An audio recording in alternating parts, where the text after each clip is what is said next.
Guys, আসসালামু আলাইকুম। আজকে আপনারা সবাই ভালো আছেন। আজকে আবার নতুন একটা ভিডিও নিয়ে হাজির হলাম। আর আজকে আমি আমের ঝুড়ো আচার বানাবো তেল দিয়ে। তো চলুন আগে আমরা গাছ থেকে আম পেড়ে নিয়ে আসি। তো আমরা কিন্তু আম গাছের কাছে চলে আসছি। আর এই দেখুন বন্ধুরা, আমাদের গাছে কিন্তু কি পরিমাণে আম ধরছে। এবার আমরা এখান থেকে আম পেড়ে নিব।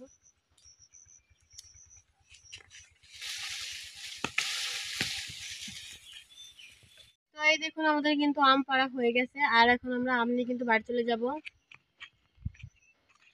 আমরা কিন্তু আম নিয়ে বাড়ি চলে আসছি। আর এখানে কিন্তু আমি ডিশে পানি নিয়ে নিয়েছি। এবার আমি এই আমগুলো ভালো করে ধুয়ে নিব।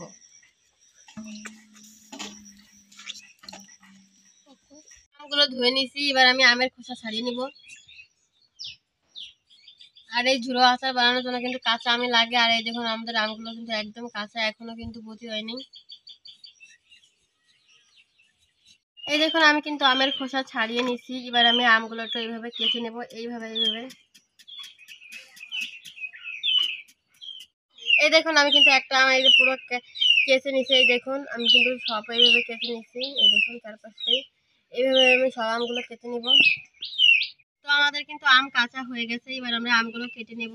আর আমি কিন্তু একটু মোটা মোটা করে কাটবো, শুকাই গেলে কিন্তু আরো পাতলা হয়ে যাবে না। এই দেখুন আমরা কিন্তু এইভাবে আমগুলো কেটে নেব।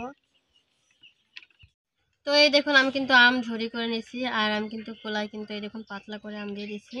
এবার এগুলো আমি রোদে দিয়ে দেবো। এই দেখুন এখানে কিন্তু রোদে আমি আমগুলো শুকাতে দিয়ে দিচ্ছি।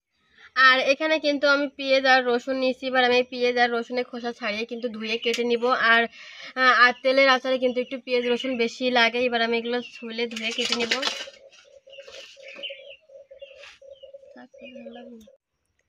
তো এই দেখুন এখানে কিন্তু আমি রসুন আর পেঁয়াজ কেটে নিছি। আর আমি কিন্তু রসুন এই যে মাঝখান থেকে কিন্তু 2 ফাল দিয়ে নিছি। আর পেঁয়াজও কিন্তু একটু এই দেখুন মোটা মোটা কেটে নিছি। আর এখানে কিন্তু আমি একটু হলুদ দিয়ে মাখিয়ে নিছি। আর হলুদ দিলে কিন্তু সুন্দর একটা কালার আসে, যার জন্য আমি একটু হলুদ দিচ্ছি। আপনারা চাইলে কিন্তু হলুদ নাও দিতে পারেন। এবার এগুলো আমি একটা কলাই দিয়ে দেবো। আমি কিন্তু এই দেখুন রসুন আর পেঁয়াজ কিন্তু কলাই ছড়িয়ে দিয়ে দিচ্ছি। এবার এগুলো আমি রোদে দিয়ে দিব। এই দেখুন এখানে কিন্তু আমি আম আর রসুন পেঁয়াজ রোদে দিয়ে দিয়েছি। আর এইগুলো কিন্তু আমি 3 দিনের মতো রোদে ভালো করে শুকিয়ে নিব। ফিরে এলাম 3 দিন পর। আর আমি কিন্তু এই দেখুন আমি আমগুলো ভালো করে শুকিয়ে নিয়েছি। এই দেখুন কতটা শুকনো হয়ে গেছে। আর এখানে কিন্তু আমি রসুন পেঁয়াজ ওই দেখুন শুকিয়ে একদম মশমশা হয়ে গেছে। এবার এই আম আর রসুন পেঁয়াজ কিন্তু একসাথে মিশিয়ে নেব। এই দেখুন আমার কিন্তু সবকিছু মেশানো হয়ে গেছে। আর আমি কিন্তু একটা কাঁচের বয়াম কিন্তু ভালো করে ধুয়ে রোদে শুকিয়ে নিছি। এবার আমি এই আচারগুলো কিন্তু এই কাঁচের বয়ামের ভিতরে ভরে নিব। এই দেখুন আমাদের কিন্তু আমের আচার একটা কাঁচের বয়ামে ভরা হয়েছে। আর এই দেখুন একদম কিন্তু ভরে গেছে। আর আমি কিন্তু চুলায় জাল জ্বালিয়ে নিচ্ছি। আর একটা কড়াই বসিয়ে দিচ্ছি। এবার দিয়ে দেবো খাঁটি সরিষার তেল। আর এই তেলটা কিন্তু আমরা নিজেরাই ভাঙাইছি।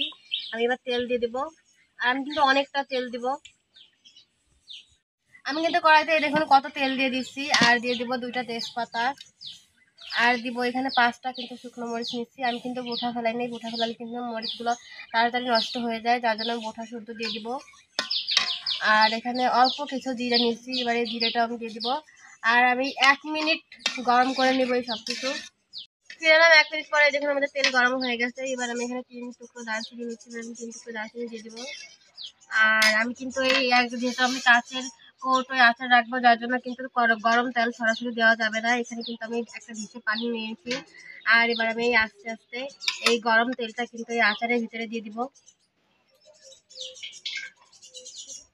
দেখুন আমি কিন্তু একদম কৌটো ভরে কিন্তু তেল দিয়ে দিচ্ছি। আর আমি কিন্তু পানির মধ্যে নিয়ে নিচ্ছি। আমার কৌটো কিন্তু ঠান্ডা হয়ে গেছে। এবার আমি উঠিয়ে নেব। আর এইভাবে তৈরি হয়ে গেছে আমাদের মজাদার তেলের আচার। আপনারা কিন্তু খিচুড়ি ভাত ভর্তা যে কোনো কিছুতে এই তেল ব্যবহার করতে পারেন। অনেক সুন্দর একটা কিন্তু ঘ্রাণ বেরোয়। আর এইভাবে কিন্তু আমরা মাঝে মাঝে তেল দিয়ে দিয়ে খাবো। যখন তেল শেষ হয়ে যায় তখন কিন্তু আমরা আবার তেল দেই। আর তেল দিয়ে কিন্তু আমরা মাঝে মাঝে রোদে দিই, তাহলে কিন্তু আমের আচারটা খুবই ভালো থাকে বন্ধুরা। আর ভিডিওটা কেমন হয়েছে আপনারা কিন্তু অবশ্যই কমেন্টে জানাবেন। ভালো লাগলে like comment share and subscribe করবেন। ভালো থাকবেন। আল্লাহ হাফেজ।